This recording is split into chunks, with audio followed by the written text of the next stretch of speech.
Magandang araw mga palangga at mga kababayan ko. Medyo matagal po tayong nanahimik, pero ngayon tingin ko kailangan ko magsalita ulit.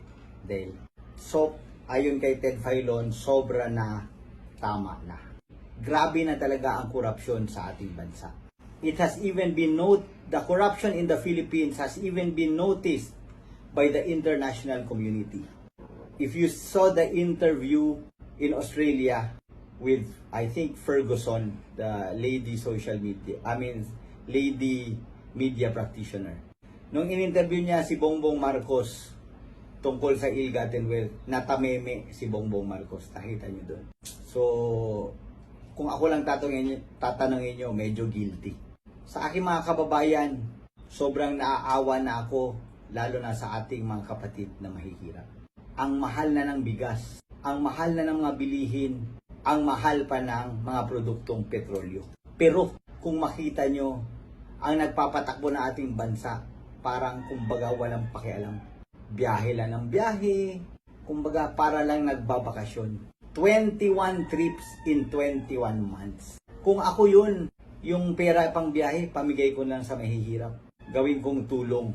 Isa pa, ang dami ng drogang umiikot ngayon sa Pilipinas. Ang dami ng krimen. Isa pa, napansin ko, bakit pag ibang tao pinagbintangan, guilty na kaagad?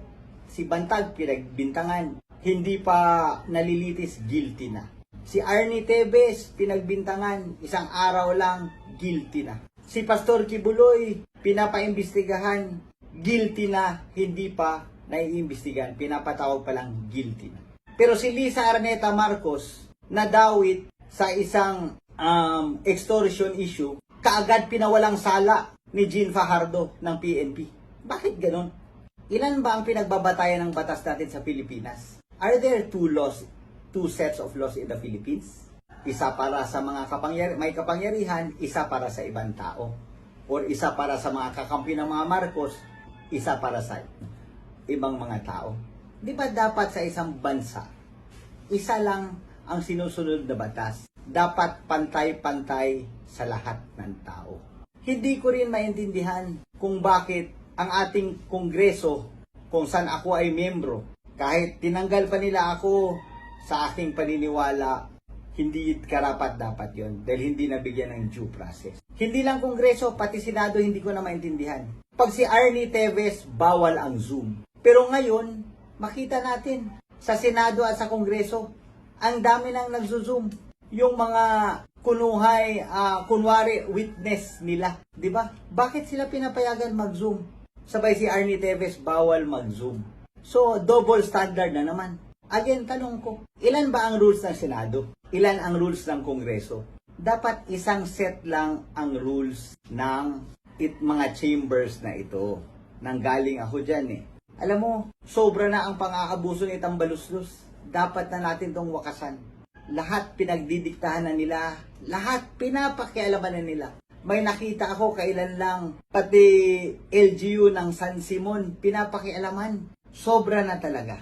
Ngayon, grabe ang kanilang persecution o sa Tagalog, pang-uusig sa mga taong hindi sumasang-ayon sa kanilang mga gawain at sa kanilang mga gusto. Sino ang kanilang mga inusig?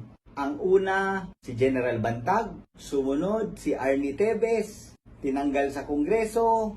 Binigyan pa ng sobrang daming kaso na kung ano-ano. Wala na ngang witness, may kaso pa rin. Pati si Madam GMA, tinanggal nila bilang Deputy Speaker. Senior Deputy Speaker. Pagkatapos nun, tinanggal pa bilang Deputy Speaker. Ngayon, pagkatapos si GMA, si Boss Pulong naman, si Congressman Pulong Duterte. Gusto na naman nilang tanggalin, pero tingin ko hindi nila kayang gawin. Inuusig din nila si Boss Pulong. Bakit? Pati si PRRD, inuusig nila. Pati si Vice President Inday Sara, sinisiraan at inuusig nila. Pati isang kagalang-galang na pastor, nagsasamba at sa Bisaya, nagsasangyaw, nagsispread ng word ng ating Panginoon. Pati yun, sinisiraan nila. Nakikita ko nga ngayon, ang ginagawa nila kay Pastor Kibuloy, eksaktong script sa ginawa nila sa akin.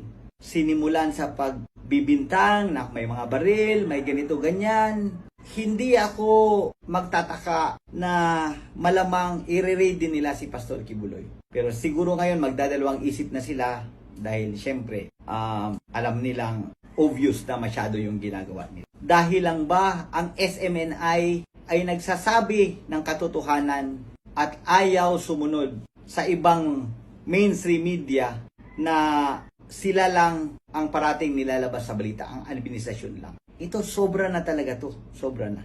Alam nyo, hindi lang opisyal ang kanilang inuusig. Imagine, pati vloggers inuusig nila. Ang mga banateros, inuusig nila. Ang ibang vloggers, tinatakot, nakasuhan. Pati si Maharlika, may threat sa kanyang buhay. Bakit ganun? Ang tanong ko sa inyo mga kababayan, papayag pa ba tayo sa ganito? Hanggang kailan natin ito lulunukin? Ang kanilang paglalabastangan, ang kanilang sa Bisaya, pagpanunog, pang-aapak pala sa Tagalog, sobra na talaga. Alam nyo, tama si PRRD na yung ginawa ng ama na si Marcos Sr. at ang gustong gawin ni Marcos Jr. pareho. Ako sumasang-ayon ako doon. Gusto nilang galawin ang konstitusyon para mapahaba ang kanilang mga termino. Mali at dapat huwag tayong pumayag.